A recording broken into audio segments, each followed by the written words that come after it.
আমরা ministry of কালচারের অধীনে আমরা বিভিন্ন জায়গায় প্রোগ্রামের সুযোগ পেয়েছি, যেমন সিকিমে পারফর্ম করেছি, আমরা সঙ্গীত নাটক একাডেমি মঞ্চে অনুষ্ঠান করেছি। পাশাপাশি ইজেডসিসির হয়ে আমরা গত বছর 26শে জানুয়ারি দিল্লি রিপাবলিক ডে প্যারেডে কর্তব্য পথে আমরা আমাদের জেলার শিল্পকে উপস্থাপন করার একটা সুযোগ পেয়েছি। এটা এই গর্ব সকলের।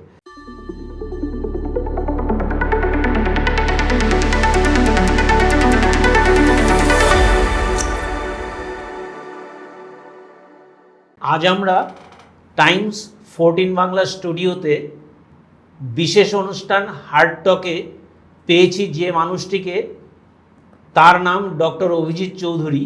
তিনি গবেষক, গমিরা ও মুখা শিল্প যেটাকে বলে তার ডিরেক্টর, সেই সঙ্গে তিনি বইয়ের প্রকাশক।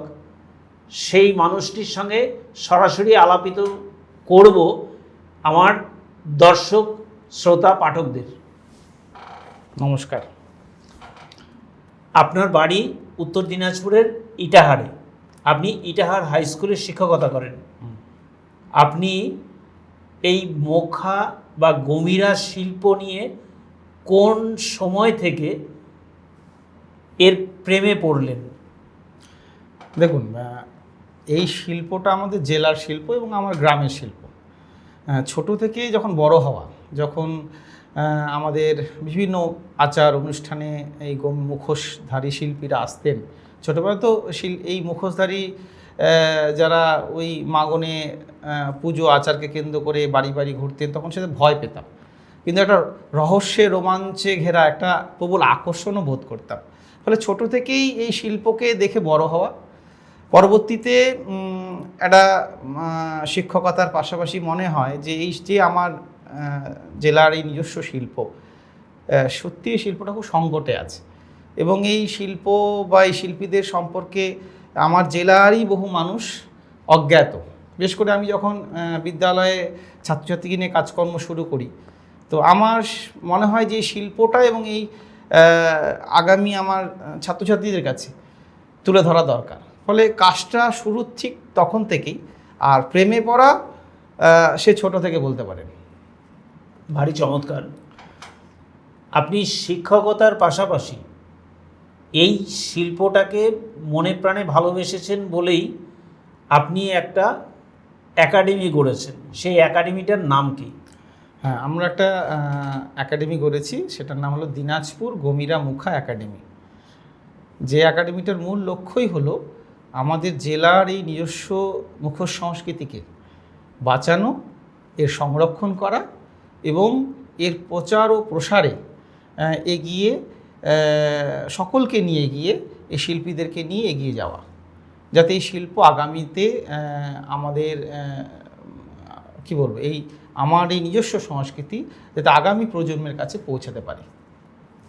খুব সুন্দর। আপনি জানেন, আমাদের দর্শকরা প্রত্যেকেই শুনেছেন, পুরুলিয়ার ছৌ নাচকে গোটা রাজ্যের মানুষ জানেন, অথচ দুই দিনাজপুরের গণ্ডিতে আটকে রয়েছে আমাদের মুখা এবং গমিরা শিল্প। আমরা শুনেছি সাম্প্রতিককালে পাঠ্যক্রমে গমিরা শিল্পটা পদপ্রদীপের আলোয় উঠে এসেছে। এটাতে কি প্রচার প্রসার বাড়বে? সম্প্রতি গৌরবঙ্গ বিশ্ববিদ্যালয়ের ইউজি কোর্সে, মানে বাংলা বিভাগের ইউজি কোর্সে গমিরা এবং মুখা শিল্প দুটোই অন্তর্ভুক্ত হয়েছে। এটা একটা বড় পাওনা। পাশাপাশি বিভিন্ন কলেজে, বিভিন্ন যেমন রায়গঞ্জ ইউনিভার্সিটি সহ doctor Meghnad Saha college, Malda college, আমরা ডালখোলা কলেজ বা বুনিয়াদপুর কলেজ, বিভিন্ন কলেজ এগিয়ে এসে আমাদের সঙ্গে মৌস্বাক্ষর করেছে এবং তাদের শিক্ষিত প্রজন্মের কাছে যাতে আমাদের শিল্পটাকে আমরা তুলে ধরতে পারি, তার জন্য আমরা বিভিন্ন ইন্টার্নশিপের মাধ্যমে ইউজি কোর্সের ছাত্রছাত্রীদেরকে এই মুখা শিল্প বা গমিরা শিল্পের সাথে পরিচিত করার একটা সুযোগও পেয়েছি। ফলে সার্বিকভাবে একাডেমিক্যালি আমাদের এই শিল্পর একটা গুরুত্ব বাড়ছে এবং শিক্ষিত প্রজন্ম এই শিল্পকে কিন্তু জানতে পারছে এবং এই শিল্পকে আগামীর কাছে পৌঁছে দেওয়ার একটা বড় মাধ্যম হয়ে উঠছে। ভারী চমৎকার বললেন। আপনার কাছে আমরা আসছি পরের প্রশ্নে। এই শিল্পটা বাঁচাতে গেলে পুরুলিয়ার ছৌ নাচকে যেমন প্রাতিষ্ঠানিকভাবে বিভিন্ন সরকার, বাম আমল থেকেও আমরা দেখেছি, তৃণমূল কংগ্রেসের আমলেও শিল্পী ভাতা দেয়া হয়েছে শিল্পীদেরকে উজ্জীবিত করার জন্য।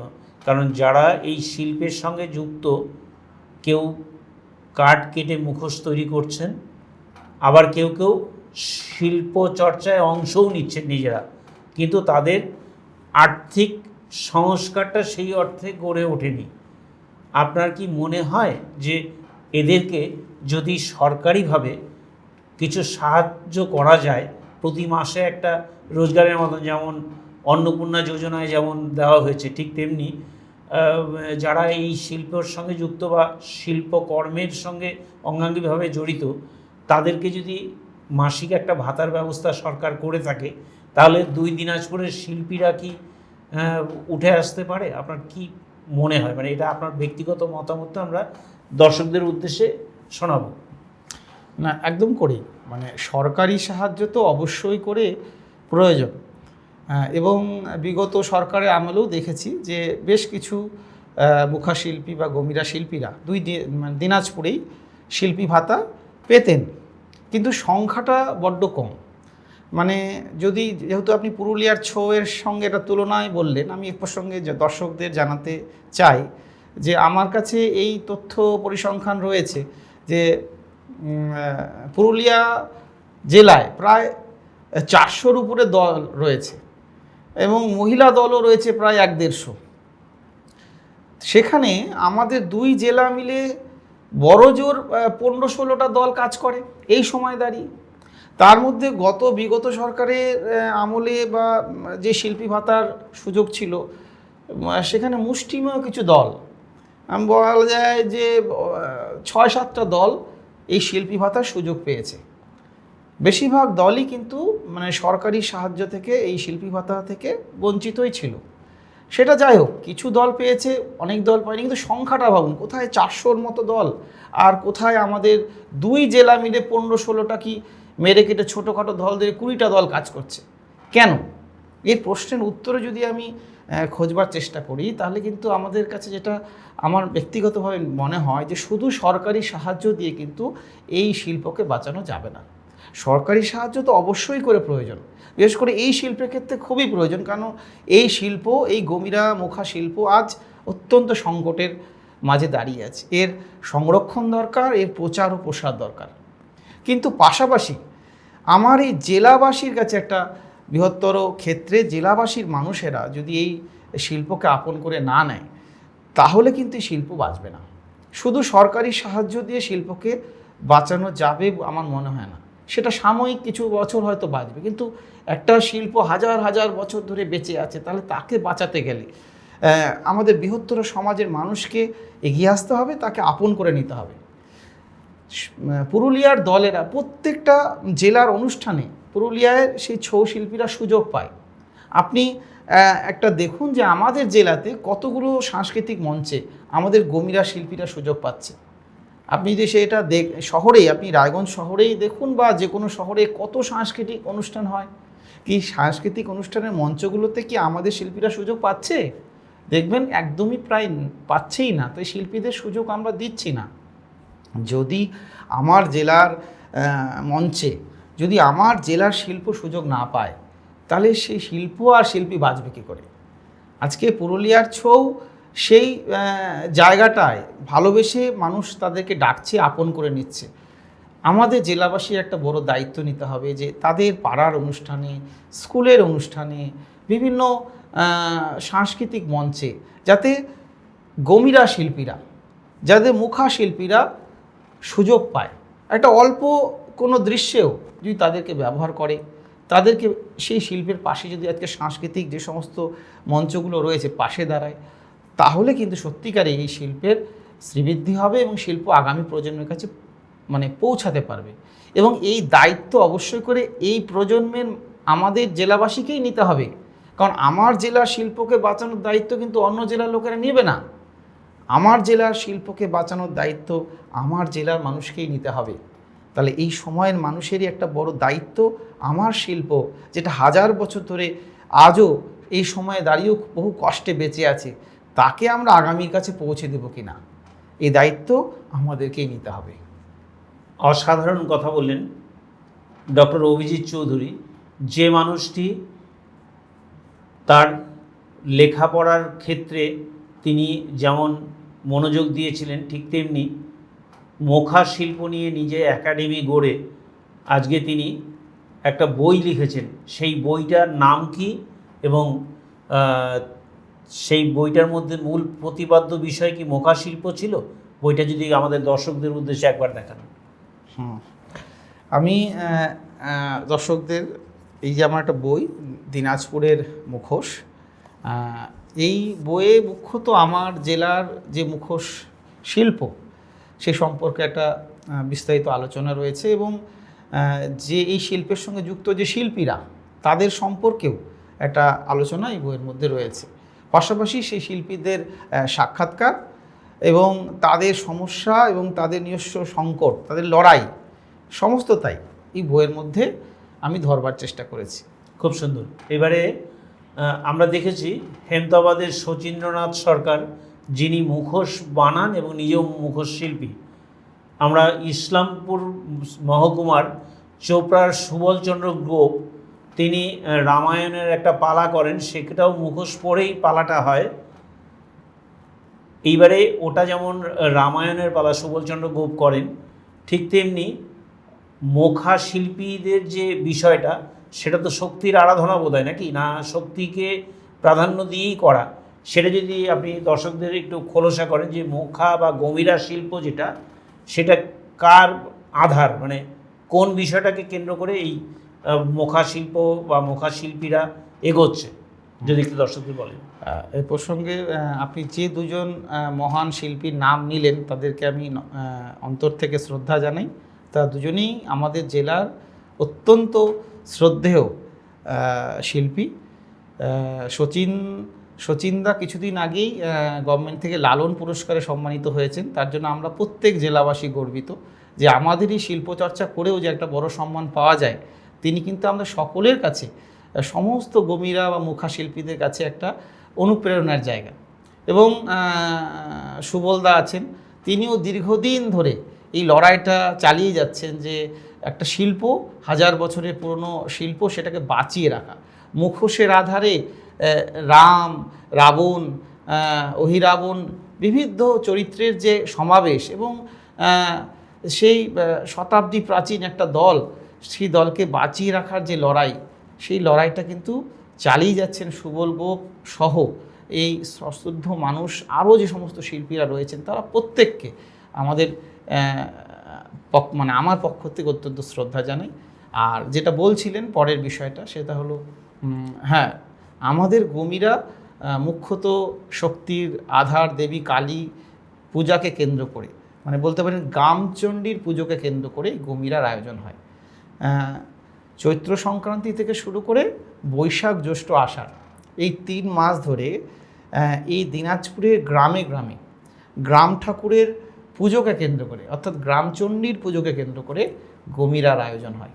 অর্থাৎ এক্ষেত্রে কোথাও মুখোশ পূজিত হয়, কোথাও মুখোশকে মানত করা হয়, আর এরই পাশাপাশি কোথাও ওই মায়ের পুজো উপলক্ষেই মায়ের মুখোশ পরেই আমরা শক্তির আরাধনায় মেতে উঠি।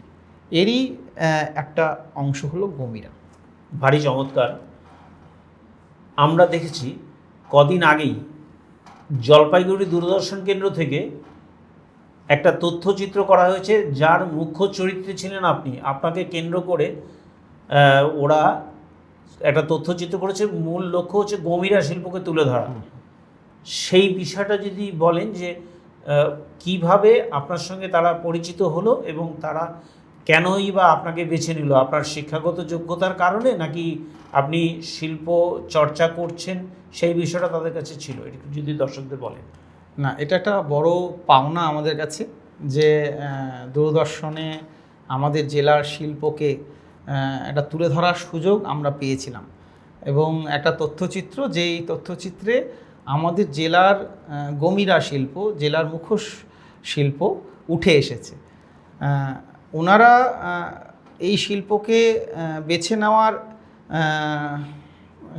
মানে কেন বেছে নিলেন সেটা তো হয়তো ওনারাই বলতে পারবেন, কিন্তু ওনারা একটা সুযোগ দিয়েছেন, যার সেই সুযোগটা আমাদের কাছেও একটা বড় পাওনা। সেই তথ্যচিত্রের পরিচালক হিসেবে, গবেষক হিসেবে আমি সেটাকে সম্পন্ন করার চেষ্টা করেছি, যে দায়িত্বটা আমাকে দিয়েছে, এবং সাফল্যের সাথে সেই কদিন আগেই সেই তথ্যচিত্র ডিডি বাংলায় দেখানো হয়েছে। হ্যাঁ, সম্প্রচারিত হয়েছে। তো আমরা বলবো যারা দর্শক রয়েছেন তারা তথ্যচিত্রটা দেখবেন, তাতে আমাদের গমিরা সম্পর্কে অনেকটাই আমরা তুলে ধরার চেষ্টা করেছি। বেশ, আপনারা ওই লিঙ্কটা আমাদের কমেন্টেও আমরা তুলে দেব, যাতে করে এই তথ্যচিত্রটা দূরদর্শন কেন্দ্র, ভারত সরকারেরই তথ্য সম্প্রচার মন্ত্রক এই ব্যবস্থাটা নিয়েছে। সেই সঙ্গে আপনি সুযোগ পেয়েছেন, আপনি শিক্ষক, গবেষক, সেই সঙ্গে একটা একাডেমি চালান, বেশ কিছু শিল্প কর্মের সঙ্গে জড়িত মানুষরা যেমন তাদের মুখ দেখানোর সুযোগ পেয়েছেন, তারা বোধহয় কিছু আর্থিকভাবে সফলতাও পেয়েছেন আর কি। তো আমার মনে হয় যে আপনি যে উদ্যোগ নিয়েছেন সেই উদ্যোগ তো দক্ষিণ দিনাজপুরেও রয়েছে, আমাদের পাশের বাড়ি, অর্থাৎ আমাদের কালিয়াগঞ্জ হচ্ছে, কালিয়াগঞ্জের ফতেপুরের পরেই হচ্ছে দক্ষিণ দিনাজপুরের শুরু। সেই দক্ষিণ দিনাজপুরের কুশমন্ডিতে, গঙ্গারামপুর মহকুমার কুশমন্ডি ব্লকে বড় মাপের মুখোশ বা মুখা শিল্পীরা রয়েছেন, মুখোশ তৈরি করেন। এটা কি মানত করার কোনো ব্যাপার আছে, যে পুজোতে একটা করে মুখোশ দেন কাউকে বা কিছু, এরকম কিছু ব্যাপার আছে নাকি? না, বিষয়টা কি? মুখোশ কুশমন্ডিতে উত্তর দিনাজপুরের চাইতে কি দক্ষিণ দিনাজপুরের কুশমন্ডিতে অনেক বেশি ডেভেলপ করেছে নাকি, না কি মনে হয় আপনার? হ্যাঁ, একদম করি। মানে যেটা দুই দিনাজপুরের গর্বের এই মুখা শিল্প, তার একটা বড় বলতে পারেন শিল্পচর্চার স্থান কিন্তু আমাদের কুশমন্ডি। সেখানে মহিষবাথান গ্রামীণ হস্তশিল্প সমবায় সমিতি, সশ্রদ্ধ পরেশ সরকার যার নেতৃত্বে এই আমাদের সমিতিটি গড়ে উঠেছিল, সেখানে বহু শিল্পীদের কিন্তু ট্রেনিং দেওয়ার ব্যবস্থা হয়েছে, সেখানে হাতে কলমে মুখোশ তৈরির একটা শিক্ষার ব্যবস্থা হয়েছে, এবং সেখান থেকে কিন্তু আমাদের এই মুখোশ বিভিন্ন জায়গায়, আমাদের জেলার বাইরে, রাজ্যের বাইরে, এমনকি দেশের বাইরেও বহু জায়গায় পৌঁছে গেছে। খুবই ভালো লাগবে আপনাদের জেনে যে এই শিল্প, কুশমন্ডির ওই কাঠের মুখোশ, এই নামে কিন্তু জিআই ট্যাগও পেয়েছে সেন্ট্রাল গভর্নমেন্ট থেকে, এবং ইউনেস্কোর সাথে বন্ডিং করে, বিভিন্ন সরকারি বা বিশ্ব বাংলার সঙ্গে বন্ডিং করে এই শিল্প আজ আমাদের দেশের একটা গর্বের শিল্পের, মানে বিশ্ব দরবারে পৌঁছে, একদম অনেকটাই বিশ্ব দরবারে পৌঁছেছে। কিন্তু সেই শিল্পটা কিন্তু দুই দিনাজপুরের শিল্প, মানে যে মূল প্রাচীনত্বকে কেন্দ্র করে শিল্পের মূল আধার, যে গমিরা ট্র্যাডিশনের আধার হিসেবে এই শিল্পের গুরুত্বের জায়গা, সেটা দুই দিনাজপুরের সম্পদ। এমনকি যে দিনাজপুর আজ বাংলাদেশে চলে গেছে, অবিভক্ত দিনাজপুর, সেই সামগ্রিক দিনাজপুরের সম্পদ। কারণ আপনি তো নিশ্চয়ই বিশ্বাস করেন যে এই সীমারেখাটা তো আমরা প্রশাসনিকভাবে বা যে কোনো রাষ্ট্রীয় কারণে আমরা এই সীমারেখা টেনেছি, উত্তর দক্ষিণ দুই দিনাজপুর ভাগ হয়ে গেছে, কিন্তু শিল্পের তো আর সেরকম সীমারেখা হয় না, শিল্পের তো এরকম বিভাজন হয় না। আজ কাঁটাতারের দেশও ভাগ হয়ে গেছে, কিন্তু ওপারেও খুব কষ্টের সাথে আজও কিন্তু গমিরা বেঁচে আছে, গমিরা শিল্পীরা আজও ওই পারে, গমিরা শিল্পী এবং মুখা শিল্প আজও চর্চা হচ্ছে। তো যাই হোক, এটা আমাদের একটা গর্বের শিল্প, যেটা হাজার বছর ধরে এক প্রাচীন শিল্পের আধার হিসেবে দিনাজপুরের মাটি সেই সম্পদকে ধরে রেখেছে। কুশমন্ডি আমাদের পথ দেখাচ্ছে। আমাদের দুই দিনাজপুরের সমগ্র শিল্পীরা এই যে চর্চার একসময় যে চর্চা হতো, কিন্তু আজ বিভিন্ন কারণে, আপনি সেটা নিশ্চয়ই জানেন, বিভিন্ন আধুনিকতার করাল গ্রাস সেই আমাদের লোকায়ত সংস্কৃতিগুলোকে মানে নষ্ট করে দিচ্ছে। সেখান থেকে আমাদের মুখ ফেরাতে হবে আমাদের নিজস্ব সংস্কৃতির দিকে, নিজের শেকড়ের দিকে। এটা আমাদেরকে সকলে মিলেই করতে হবে। খুব সুন্দর। এবারে আপনার কি মনে হয় যে দুই দিনাজপুর মানে গঙ্গারামপুর, একটা উত্তর দিয়ে দিই। আপনি এটা বললেন যে ওই মুখোশ কি মানতের জন্যই করা হয়, এই একটা প্রশ্ন করেছিল না, মানে সেখানে যে মুখোশ তৈরি হচ্ছে তা কিন্তু এখন শিল্পের মানে প্রতীক হিসেবেই আমাদের এটা আমাদের সকল দর্শকদেরকেও আমি জানান দিতে চাই যে আজ এই গমিরা শিল্প শুধু গমিরা মুখা নাচের মধ্যে সীমাবদ্ধ নেই। আজ এই মুখা শিল্প একটা বড় শিল্পের প্রতীক হয়ে সকলের সামনে উপস্থিত হয়েছে। ফলে আজ যে চর্চাটা কুশমুন্ডির মুখা শিল্পে হচ্ছে সেটা কিন্তু শিল্পের প্রতীক হিসেবে হচ্ছে এবং সেই শিল্প অর্ডার হচ্ছে কলকাতার বড় বড় আর্ট গ্যালারি থেকে শুরু করে বিভিন্ন জায়গায় সেই মুখোশ সুসজ্জিত হচ্ছে।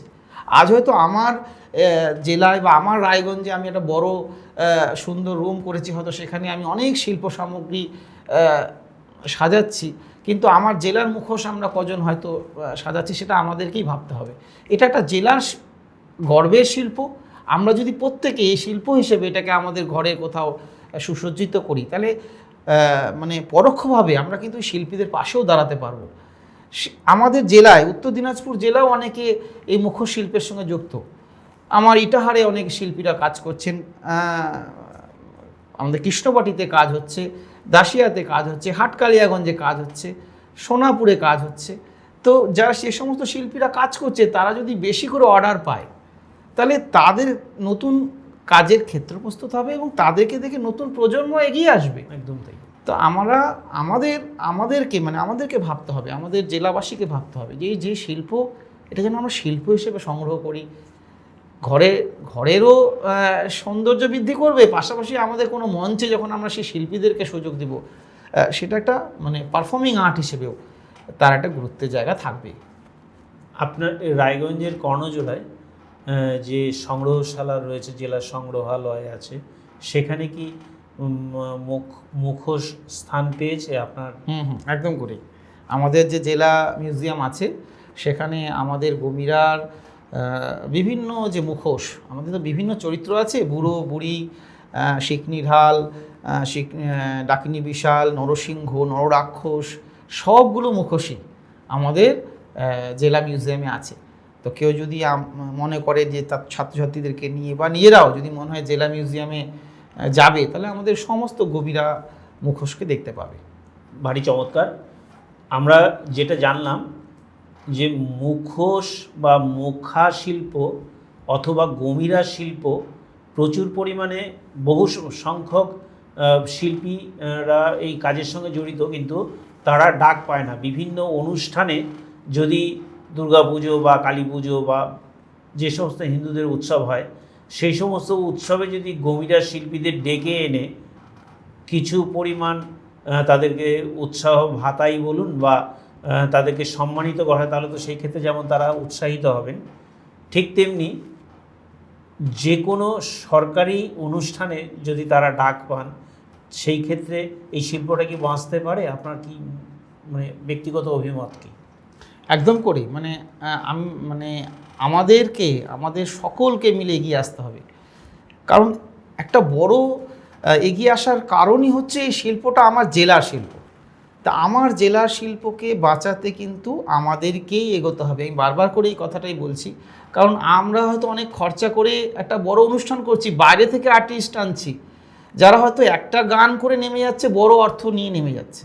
কিন্তু সেই মঞ্চে যদি খুব অল্প খরচ দিয়েও আমার মুখা শিল্পীদেরকে জন্য একটা মঞ্চ দেই বা একটা গমিরা শিল্পীদেরকে মঞ্চ দিই, বিভিন্ন দলকে ডাকা হোক, বিভিন্ন গমিরা দল আমাদের জেলায় রয়েছে, তাদেরকে সুযোগ দেওয়া হোক। তাদের যদি আমরা সুযোগ না দিই তাহলে এই শিল্প কীভাবে বাঁচবে?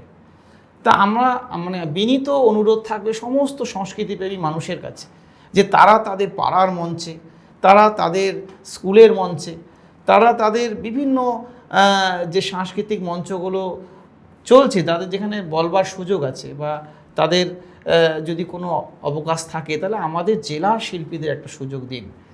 তাদেরকে সুযোগ দিতে হবে, কারণ এই শিল্প নাহলে বাঁচবে না। এই শিল্পকে বাঁচাতে গেলে সামগ্রিকভাবে দুই জেলার মানুষকে এগিয়ে আসতে হবে, বিশেষ করে শিক্ষিত প্রজন্মকে যারা শিল্পের মূল্য বোঝে তাদেরকে এগিয়ে আসতে হবে। কারণ লোকায়ত শিল্প, সমস্ত লোকায়ত শিল্প আজ সংকটে, শুধু গমিরা না, অন্যান্য শিল্পগুলো সংকটে, কিন্তু গমিরার সংকট আরও বেশি। আজ নিজেদেরকে কাছে প্রশ্ন রাখি যে যে কোনো স্কুলে বা যে কোনো 10 জন ছাত্রের কাছে যদি প্রশ্ন করা যায় যে বাংলার একটি মুখশিল্পের নাম বলো, তাহলে সকলে 10 জনের 10 জনই হয়তো ছৌয়ের কথা বলবে। কিন্তু আমার জেলার শিল্প কজন বলবে যে একটা গমিরা বলে একটা মুখশিল্প আছে যেটা আমার জেলার? তো আমার জেলাবাসী ছাত্ররা যেন বলতে না পারে, বাইরের জেলার লোকে কি করে বলবে? একদম তাই। আচ্ছা, মালদার গম্ভীরা একটা গান হয়, পালা গান, ঠিক তেমনি উত্তর দিনাজপুরের বা দিনাজপুরে মানে উত্তর এবং দক্ষিণ দিনাজপুরে গমিরা শিল্প রয়েছে। গমিরা আর গম্ভীরার মধ্যে ডিফারেন্সটা যদি একটু দর্শকদের উদ্দেশ্যে বলেন। হ্যাঁ, গম্ভীরা আর গমিরার মধ্যে মূলত যে তফাৎ, গম্ভীরা হলো একটি পালা গান আর গমিরা হলো এটি মুখোশ নাচ। আজকের সময়ে দাঁড়িয়ে এই বড় একটা তফাতের জায়গা এটা। কিন্তু যদি সুদূর অতীতে পৌঁছে যাই তাহলে দেখব যে এর উৎস কোথাও যেন এক। কেন? আমি গবেষণা করে আমার মনে হয়েছে, কারণ এই গম্ভীরা পালা গান তার আগে একটা মুখোশ নাচের অংশ রয়েছে, সেটাকে মুখানাচই বলে। সেই মুখানাচের মুখোশ, বেশ কিছু মুখোশ, ওখানেও বুড়ো বুড়ি এই চরিত্র রয়েছে, আমাদের গমিরাতেও বুড়ো বুড়ি চরিত্র রয়েছে। কিন্তু আমাদের গমিরার অনেকটা বিবর্তিত হয়েছে। আর সেই গমিরা বিন্যাসের আজকের যে স্বরূপ আর আজকে মালদার যে গম্ভীরার স্বরূপ দুটো ভিন্ন। কিন্তু কোথাও উৎসমূলে হয়তো তা এক জায়গা থেকেই হয়েছিল, পরবর্তীতে হয়তো বিবর্তিত হয়ে থাকবে, এই সম্ভাবনাটাই বেশি। কিন্তু গম্ভীরা আলাদা একটা শিল্পধারা আর গমিরা বা মুখানাচ আলাদা একটা শিল্পধারা। আচ্ছা, এই পেশার সঙ্গে যারা রয়েছেন তারা বেশিরভাগই তো এই এলাকার মানুষ এবং মানে ভারতবর্ষেরই সন্তান এবং রাজবংশী সম্প্রদায়ের মানুষেরাই বোধহয় বেশি সংখ্যায় রয়েছেন বোধহয়, নাকি না?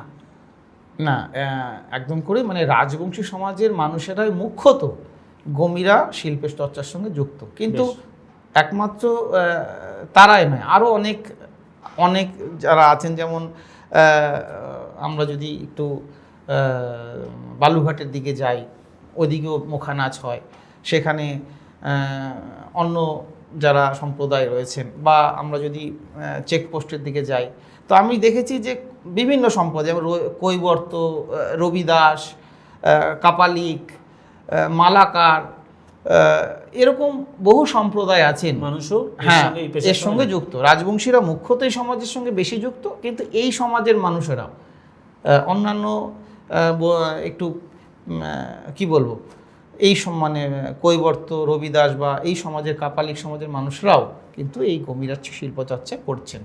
আমরা শুনেছি ভারতবর্ষের রাজধানী নয়াদিল্লিতে রিপাবলিক ডেতে গমিরা শিল্প সুযোগ পেয়েছে, এই ব্যাপারটা যদি আপনি দর্শকদের উদ্দেশ্যে বলেন। একদম করে, এটা অত্যন্ত গর্বের একটা জায়গা যে আমাদের একটা যেটা নিজস্ব মুখ্য সংস্কৃতি, সেই দলকে নিয়ে আমরা মিনিস্ট্রি অফ কালচারের অধীনে আমরা বিভিন্ন জায়গায় প্রোগ্রামের সুযোগ পেয়েছি। যেমন সিকিমে পারফর্ম করেছি, আমরা সঙ্গীত নাটক একাডেমি মঞ্চে অনুষ্ঠান করেছি। পাশাপাশি ইজেডসিসির হয়ে আমরা গত বছর 26 জানুয়ারি দিল্লি রিপাবলিক ডে প্যারেডে কর্তব্য পথে আমরা আমাদের জেলার শিল্পকে উপস্থাপন করার একটা সুযোগ পেয়েছি। এই গর্ব সকলের, মানে এই গর্ব, আমি একটা নিজস্ব দল নিয়ে কাজ করি, মাঙ্গলিকা মুখ্য দল, সেই দলকে নিয়ে আমি পৌঁছে গেছিলাম। কিন্তু এই গর্ব শুধু আমার দলের নয়, বরং সেই সমস্ত গমিরা শিল্পীদের যারা দীর্ঘকাল ধরে এই শিল্পকে বাঁচিয়ে রেখেছে। আর এই গর্ব আমাদের দুই জেলার দিনাজপুরবাসীর, কারণ আমাদের নিজস্ব শিল্প সেখানে উপস্থাপনের একটা সুযোগ বা প্রতিনিধি হয়ে পৌঁছে গেছে। তো এই গর্ব আমাদের সকলের। আর এইটাই বলার যে এই শিল্পকে যদি জেলাবাসীর এত একটা গর্বের শিল্প, সেই শিল্প সেন্ট্রাল গভর্নমেন্ট চাইছে বা সকলে গুরুত্ব দিচ্ছে, তাই নতুন প্রজন্ম এই শিল্পকে আপন করে নিক, এটা আমরা নিশ্চয়ই করে চাইব। খুব সুন্দর। এরপরের প্রশ্নে আসছি, আপনারা এই মুখা শিল্প বা গমিরা শিল্প নিয়ে কি কি কাজ করেছেন? বলা যেতে পারে যে এই মুখশিল্প, আমাদের যে গমিরা মুখশিল্প, এর যেমন একটা মুখা নাচ পারফর্মিং আর্ট হিসেবে যেমন একটা গুরুত্ব আছে, পাশাপাশি এটার একটা ডাইনামিক কি বলবো, যদি মানে ডাইনামিকভাবে যদি আমরা এই মুখশিল্পকে ব্যবহার করতে পারি, তার একটা প্রচেষ্টা কিন্তু আমরা চালাচ্ছি। যেমন আমরা পথনাটক করছি, মুখাশিল্পীরা রাস্তায় নেমে নাটক করছে, মঞ্চে নাটক করছে। সে সমস্ত চরিত্র, নরসিংহ, নররাক্ষস, বুড়ো বুড়ি, এই চরিত্ররা মঞ্চে এসে বিভিন্ন নাটকীয় আধারে, সেটা কোনো সামাজিক বিষয় হোক বা কোনো ঐতিহাসিক বা পৌরাণিক বিষয়কে কিন্তু উপস্থাপন করছে। আমরা বিভিন্ন সরকারি দপ্তরে হয়েও সামাজিক সচেতনতার বার্তা দিতেও পথনাটক করছি। পাশাপাশি কলকাতায় একটি নাট্যদল আছে, অনিক নাট্যদল, তারা একটি নাটক করেছেন আঙিনা জুড়ে ভোর। সেই নাট্যদলের অংশ হিসেবে আমরা কাজ করেছি এবং জেনে আপনারা সকলেই খুশি হবেন। সেই নাটকটার মূল আধার হলো গমিরা, এবং এই নাটকটা এবারের বিশ্ব যে নাট্য উৎসব, যেটা আমাদের মিনিস্ট্রি অফ কালচারের অধীনে হয়, সেখানেও সুযোগ পেয়েছে এবং এই গমিরা নিয়ে সিনেমাও হয়েছে। ডক্টর স্বর্ণায়ু মৈত্র তিনি একটা সিনেমা করেছেন ভামিনী, সেই সিনেমাতে কিন্তু আমাদের শিল্পীরা অংশগ্রহণ করেছে, সেটাও একটা আমাদের কাছে পাওনা। আসলে ডাইনামিক ওয়েতে, মানে যদি পুরুলিয়ার ছৌ নাটকের অংশ হতে পারে, তাহলে আমার দিনাজপুরের গমিরা কেন নয়? ফলে সেই ভাবনা থেকে আমাদের শিল্পীরা বিভিন্ন শিল্পের অংশ হয়ে সুযোগ করে নেওয়া এবং নিজেকে উপস্থাপন করার একটা কিন্তু কি বলবো জায়গা তৈরি করে নিচ্ছে, এবং আমরা সেই চেষ্টাও চালাচ্ছি যাতে এর একটা বহুমাত্রিক ব্যবহার হয়। আচ্ছা, এই যে ধরুন রবীন্দ্র নৃত্য বা নজরুল গীতির ওপরে বিভিন্ন মানুষ বিভিন্ন চর্চা করেন, বা ভরতনাট্যম যে সঙ্গীত বিষয়গুলো বা নাচের বিষয়গুলোতে অংশ নেন, গমিরার শিল্পীদের কি কেন্দ্রীয় সরকারের তরফে কোনো ভাতা পাওয়ার ব্যবস্থা আছে?